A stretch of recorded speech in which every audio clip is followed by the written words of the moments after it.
Hoy estaremos considerando Apocalipsis capítulo 2, versículo 4 al 7. En la lección anterior estuvimos viendo el mensaje a la iglesia de la localidad de Éfeso, donde vimos que Jesús conocía perfectamente la obra que estaba haciendo, su arduo trabajo, su paciencia, es decir, su perseverancia, que no podía soportar a los malos y que había probado a los que decían ser apóstoles y no lo eran, hallándolos mentirosos. Sin lugar a dudas, muchos de nosotros nos hubiese gustado ser parte de esta congregación con las cualidades mencionadas hasta aquí. Pero sigue diciéndonos Apocalipsis capítulo 2, versículo 4, pero tengo contra ti que has dejado tu primer amor. Hablando espiritualmente, la iglesia que estaba en esta localidad de Éfeso lucía externamente en perfecto estado de salud. Estaba trabajando para el Señor y era doctrinalmente sana, pero tenía un defecto, que si no se trataba urgentemente, podía ser mortal, una enfermedad en el corazón. Para un mayor entendimiento de la fase primer amor, piense en una pareja de recién casados. ¿Cómo describiría su amor? Quizás se le ocurren palabras como intenso, apasionado, romántico. Pero en algunos matrimonios, y cada vez son más, que habiendo comenzado su vida con este tipo de amor, romántico, intenso, apasionado, han comenzado a perderlo. La llama de este amor se va apagando día tras día, hasta que ésta se extingue. En algunos matrimonios puede que no se distingan grandes cambios en la pareja. La mujer trata de ser una buena esposa y el hombre trata de ser un buen esposo, pero está ausente la chispa del amor. Lo único que hacen es mantener las apariencias. Su matrimonio se ha convertido en una rutina.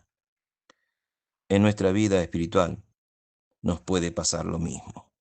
Podemos despertar un día a la realidad de que nuestro servicio al Señor se ha convertido en una rutina, donde no tenemos fe en lo que estamos haciendo.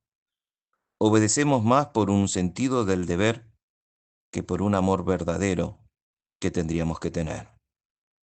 Puede que alguien diga, pero es poco realista esperar que el entusiasmo del primer amor se mantenga, ya sea en el matrimonio o en nuestra vida cristiana. Es inevitable que el tiempo apague el amor. Así es la vida, así que no hay que preocuparse por ello. No hay que preocuparse por eso. ¿Acaso Jesús dijo eso? Notemos lo que él dijo, pero tengo contra ti. Había algo que estaba teniendo el Señor en contra de ellos, y esto era que habían perdido su primer amor. Si a Jesús le preocupó entonces, a nosotros también deberíamos de preocuparnos. La razón por la cual el Señor le preocupó se encuentra en el versículo siguiente, versículo 5, que se nos dice, recuerda por tanto de dónde has caído. Ellos habían caído de un lugar especial. La iglesia de Éfeso había caído de ese lugar de privilegio y de esa relación especial con Dios. Tomando en cuenta esto, ¿cómo podemos revertir, es decir, cambiar tal situación? Pues consideremos esto. Los consejeros matrimoniales, cuando tratan de ayudar a una pareja de casados con problemas, lo primero que hacen es pedirle a los esposos que recuerden los primeros días de su relación, la primera vez que se vieron, su primera salida, su primer beso, la ocasión donde él les pidió que se casaran, y así por el estilo. Según los consejeros matrimoniales dicen que hay que llevarles a cada recuerdo a fin de que reviva lo que sintieron cuando eso sucedió.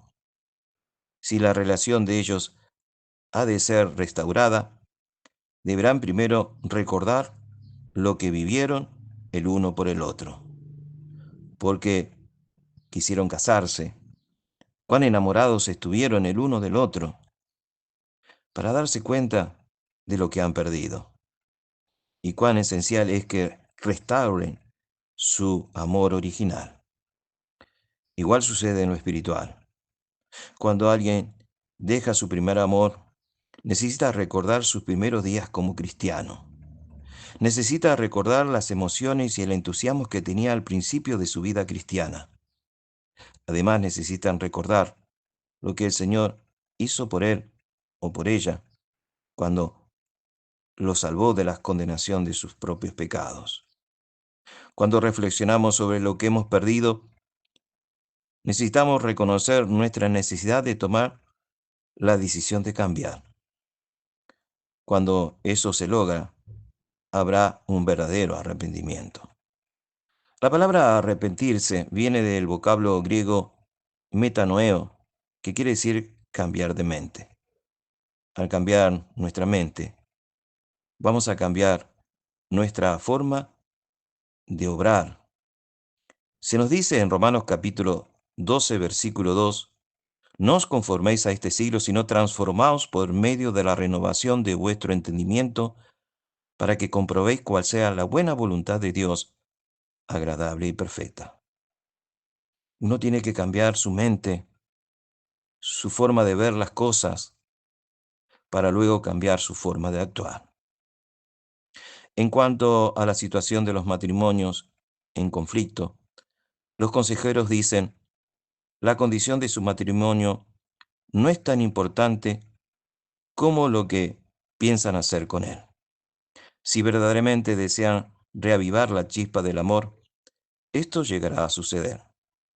Pero si no lo desean, no hay nada que otra persona pueda hacer o decir para lograr que la situación cambie. Lo mismo sucede en lo espiritual. Si verdaderamente deseamos reavivar la chispa del amor hacia Dios, esto llegará a suceder. Pero si no lo deseamos, no hay nada que otra persona pueda hacer o decir para lograr que la situación cambie. El verdadero arrepentimiento le llevará a hacer todo lo que se pueda y con la ayuda de Dios se restaurará ese primer amor. Sigue diciéndonos Apocalipsis capítulo 2, versículo 5, pues si no restauras ese primer amor, vendré pronto a ti y quitaré tu candelero de su lugar, si no te hubieses arrepentido. Las consecuencias de no haber un arrepentimiento sería terrible. El Señor dice que vendría pronto y quitaría el candelero de su lugar, es decir, que perdería su identidad como una iglesia fiel a Dios. Una iglesia de Cristo puede dejar de serlo, a pesar del nombre que se sostenga sobre la puerta de la entrada de ese edificio. Es importante que nos demos cuenta de eso. Por más que tengamos un cartel que diga Iglesia de Cristo, no lo seremos si hemos perdido ese primer amor hacia Dios. El versículo 6 ya fue considerado anteriormente, así que pasemos al versículo 7 que dice, el que tiene oído oiga lo que el Espíritu dice a la iglesia. Hagamos una pequeña actividad, un ejercicio. Levantemos nuestras manos a la altura de la mitad de la cabeza. Ahora dirija su mano izquierda hacia la derecha y su mano derecha hacia la izquierda. ¿Lo ha hecho? ¿Ya está listo? ¿Qué parte de su miembro está tocando? Si está tocando su oído, su oreja, esta carta es para usted. Pues nuestro deber al oír lo que el Espíritu dice a las iglesias, tenemos esa responsabilidad. Esta responsabilidad es para todos. En otras palabras, Jesús está diciendo que si bien esta carta fue dirigida a la iglesia, en realidad es para cada uno en particular. Cristo le está hablando a cada uno. Cada uno debe hacer una aplicación personal de lo que el Señor ha dicho. Sigue diciéndonos Apocalipsis capítulo 2, versículo 7 en su segunda parte, al que venciere le daré a comer del árbol de la vida, el cual está en medio del paraíso de Dios. Jesús le había advertido a los cristianos que estaban en Éfeso que a menos que algo cambiara, le aguardaba la muerte espiritual. Pero aquellos que cambiaban, le está prometiendo que la vida espiritual era para ellos. Miles de años atrás los seres humanos perdieron el derecho al árbol de la vida por causa del pecado. Génesis capítulo 3, versículo 24. Ahora Jesús dio a entender que el árbol de la vida sería restaurado para aquellos que cambian y vuelven a su primer amor, para aquellos que hacen conforme a la voluntad del Señor.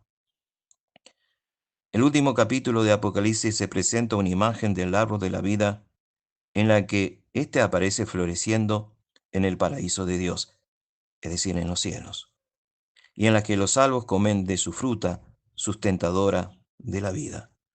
Apocalipsis capítulo 22, versículo 1 y 2 dice lo siguiente: Después me mostró un río limpio de agua de vida, resplandeciente como un cristal, que salía del trono de Dios y del Cordero. En medio de la calle de la ciudad, y a uno y al otro lado del río estaba el árbol de la vida, que produce 12 frutos, dando cada mes su fruto, y las hojas del árbol era para la sanidad de las naciones. Para que los efesios pudieran algún día llegar a comer del árbol de la vida, debían primero reavivar la llama de ese primer amor, que en estos momentos, cuando Jesús le está escribiendo, la habían perdido. La palabra venciere de este versículo procede de la forma verbal de la palabra griega que se traduce por victoria. Significa que uno supera victoriosamente las circunstancias en las que se encuentran. En esta carta se refiere al proceso por medio del cual los efesios volverían a llenar de vigor y de vitalidad ese su primer amor. En conclusión, según los registros históricos, la iglesia que estaba en Éfeso continuó siendo durante muchos años una iglesia fiel, que contribuía al bien en la provincia romana de Asia. Quiero creer que lo anterior es señal de que la congregación tomó en serio la advertencia que Jesús había hecho. Al menos por algún tiempo así lo hizo. No mucho después de que esta carta fue escrita, Domiciano murió y Juan fue liberado de su exilio. Cuando Juan estaba en su lecho de muerte, según dicen escritores no inspirados por Dios, que él animaba a los hermanos a amarse unos a otros. Quizás alguno hubiera querido que Juan le hablara de algo nuevo, a lo que él respondió: Hermanos, no os escribo mandamiento nuevo, sino el mandamiento antiguo que habéis tenido desde el principio, porque este es el mensaje que habéis oído desde el principio, que nos amemos unos a otros. Primera carta de Juan, capítulo 2, versículo 7, capítulo 3, versículo 11. Si amamos a nuestros hermanos que vemos, podremos amar a Dios, que por el momento no lo vemos. No lo vemos con los ojos físicos, sí lo podemos ver con los ojos espirituales y amarle de la misma manera. Déjame decirle que el amor hacia Dios es una decisión. El amor que Dios espera de cada uno de nosotros es el amor ágape. Y ese amor ágape es una decisión. Uno toma la decisión de amar a Dios, así como Él tomó la decisión de amarnos a nosotros. Porque analicemos esto. ¿Qué motivó al Señor a amarnos? Nuestra apariencia física, no, porque Él es espíritu y no es atraído por lo físico. Nuestra condición espiritual, menos. Habíamos pecado y nos habíamos constituido enemigos de Dios. ¿Qué motivó entonces el amor de Dios hacia nosotros? Su decisión. Él decidió amarnos. Y ese amor ágape conlleva el hacer todo lo que se necesita para el bien del otro, para agradar al otro. Ese amor es el que Dios espera que nosotros le retribuamos a Él, porque Él así nos amó. Esta carta a los Efesios nos obliga a examinarnos los motivos que tenemos para servir al Señor. ¿Por qué vivo de la manera en que vivo? ¿Sirvo al Señor porque se me ha hecho una rutina, una costumbre? Cuando adoro a Dios, lo hago por motivos simplemente de un sentido de deber. Obedezco a Dios y sus mandamientos porque le amo en verdad. Quizás sean preguntas difíciles, pero son preguntas urgentes que nos tenemos que hacer y contestar con toda sinceridad, para darnos cuenta y detectar qué tipo de amor tengo para con Dios. ¿Es ese amor que tuve al principio, ferviente, entregándome el todo por el todo? Si nuestro corazón está lesionado con la rutina, debe ser corregido cuanto antes, porque de no hacerlo, se perderá ese primer amor. La carta a la iglesia que estaba en Éfeso es un llamado que se nos dice: es hora de ir al gran médico para que nos haga un minucioso chequeo del corazón. ¿Cómo estamos? ¿Está sano o está enfermo? Si es posible que hayas dejado tu primer amor. Si es así, hoy es el día de comenzar a reavivar la chispa de aquel primer amor. Haz las primeras obras. Acuerda de dónde has caído. Alimenta ese amor, tomando esa decisión de amarle como Él nos amó. Hazlo cuanto antes, porque porque mañana puede ser tarde. Continuaremos con el mensaje a la iglesia de la localidad de Esmirna en la próxima lección. Gracias por tu amable atención. Que el Señor te bendiga grandemente.